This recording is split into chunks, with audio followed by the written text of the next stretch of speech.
The story I'm about to share happened some years ago, and I got divorced in 2011. I met my ex-wife on a social media site called MySpace when I was 19 in 2006.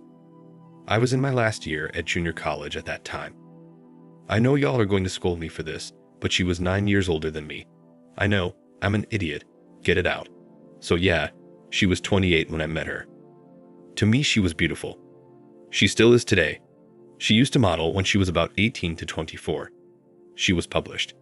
She truly is beautiful on the outside, but inside is hideous though.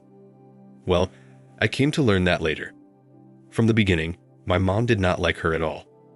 It was the age thing for her, but she later got over it and just put up with it. She did not have kids when we met, but would always talk about being ready to settle down and have kids. At the time, I was okay with working towards marriage, but I had no interest in having any kids yet until I got a great position in my career. I made that clear, and she was okay with it, but occasionally, she would still bring it up, saying her clock is ticking. For context, her mother had her at 42 and her brother at 44, so I would tell her, "You'll be fine, your mom had you late." Anyway, we started dating, and we would have so much fun. She just introduced me to a lot of stuff I wasn't familiar with. Nothing bad, but before her, I'd never been to a club or a bar. I travel all the time, especially to Florida.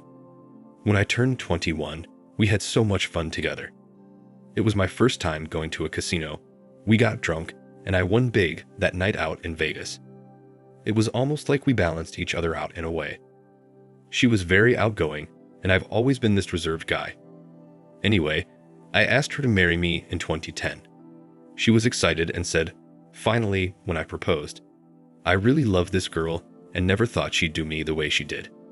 We married quickly that same year. There actually wasn't a big ceremony at all. Just her and I, my parents and her parents in the small room with a judge. We went to a resort in Arizona for our honeymoon. It was pretty cool. We also went hiking in the mountains and it was fun. Immediately, we started trying for kids, but it didn't happen. She was 32 at this time, and she would snap at me about it, saying, "It's your fault. We should have been trying years ago. Now I'll never be a mother." Because of this, I even went and got checked, and my sperm count was perfectly normal, and I was able to have kids. She also got tests done as well. The doctor said it was risky to have children the older you get, but that she was perfectly healthy. She stayed in tremendous shape, worked out every day, not a day skipped, and ate a great diet. No restrictions type diet, but definitely a well-balanced diet. Her being so health conscious did rub off on me. Guess I can thank her for that. But we tried and tried that year and nothing. One time, she was sure she was pregnant, but the at-home test kept saying no. She went to the doctor, telling the doctor, "I know I'm pregnant." They ran their test, and she indeed was not pregnant. This is when she really changed on me. She started talking to me like I was a bad kid or something. Talking down on me. Telling me things like, "I'm not man enough, that why don't I have a master's degree like other successful men she knew," and all kinds of disrespectful crap. I went off on her at Target once.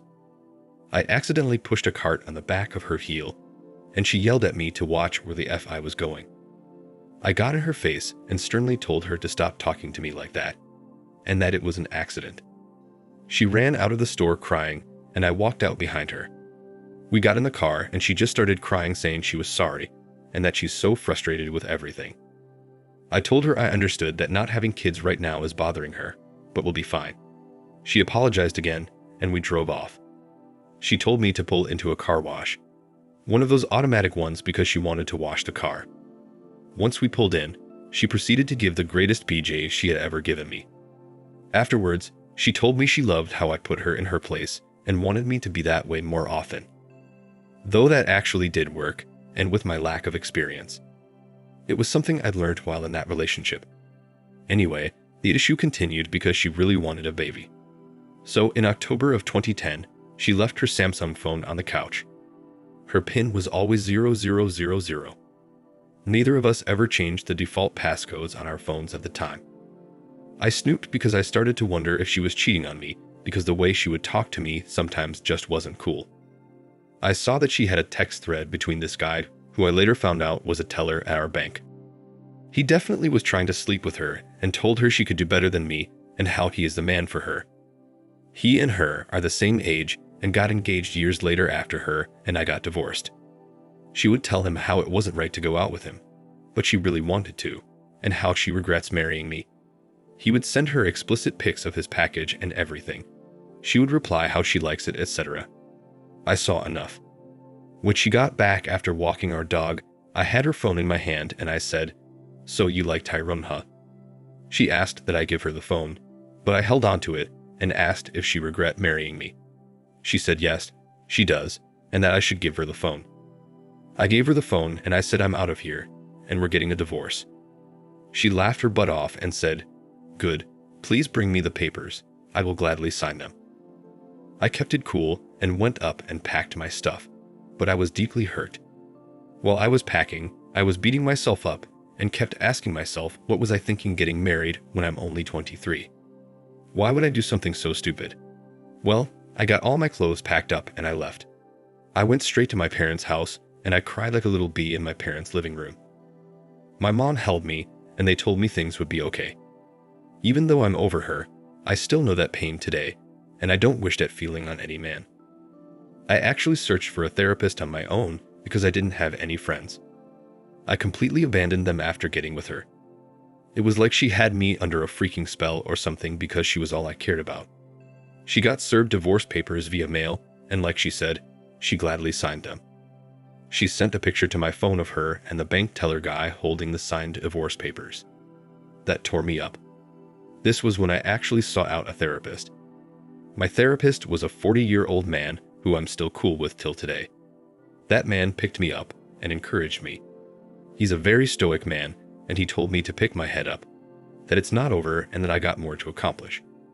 He told me she'll eventually regret losing me, and that I shouldn't bother trying to stick it to her by trying to get revenge, but I should just move on with my life and I'll win. We eventually divorced finally in 2011. Since then, I went back to school, graduated with my master's in 2015. I passed a PE exam in 2020, and I am now an engineer licensed by the states. The firm I work for is a very successful firm, and we do work all over the US. This firm has won many awards, and I hold a high position there. I make very good money too just from my career, and I also teach evening courses at a local college twice a week. I know for a fact I wouldn't have done any of what I have accomplished if I stayed with her. And I have to thank my therapist for this, who is also my friend today, for lighting the fire under me that got me motivated. I could have easily just slumped into a depression and beat myself up while she had moved on to another dude. How I knew about her getting engaged a year after our divorce was because my mom told me. She ran into her one day, and my mom told me how she was engaged to get married and was pregnant. A year after that, my mom saw her again at a church my mother was visiting. My ex-wife told her she never got married again because she found out the guy was cheating on her and got another woman pregnant. My mom said she kept asking about me, and she was so glad to tell her about all my accomplishments, and even showed her the article I was in, representing our firm in the local news, and she kept talking about projects I had worked on. My mom said her eyes lit up, and she said how proud of me she was. Today, I am a father of a 3-year-old girl. She is indeed my girl. My child's mother and I were never in a relationship, and she is a good woman and a mother. We met in the university, and she is a marketing manager for a local firm. I don't think I will ever get married. I have no desire to do so.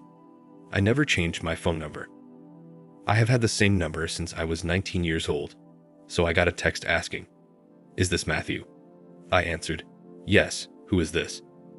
The person texting, "Hey, it's Michelle." I asked, "Michelle who?" The person texting, "Yes, your ex-wife, Michelle." I said, "Oh, hey ex-wife." She replied, "Is it okay if I call you?" I asked, "Why? What's up?" She responded with, "Honestly, I just miss you. I have been thinking so much lately and wish I would have fought to stay with you. I am so proud of you, and I wish I could have been by your side during all of your accomplishments. Things have been a bit tough for me though, and I could really use some help. Anyway, see, I am rambling. Can I call?" I replied, "No." I then proceed to block the number immediately. The nerve of her to come crawling back begging for my help. No damn way I would ever help her. Thank you for watching. Like, comment, and subscribe if you enjoyed the video. Until next time, I'll see you again. Take care.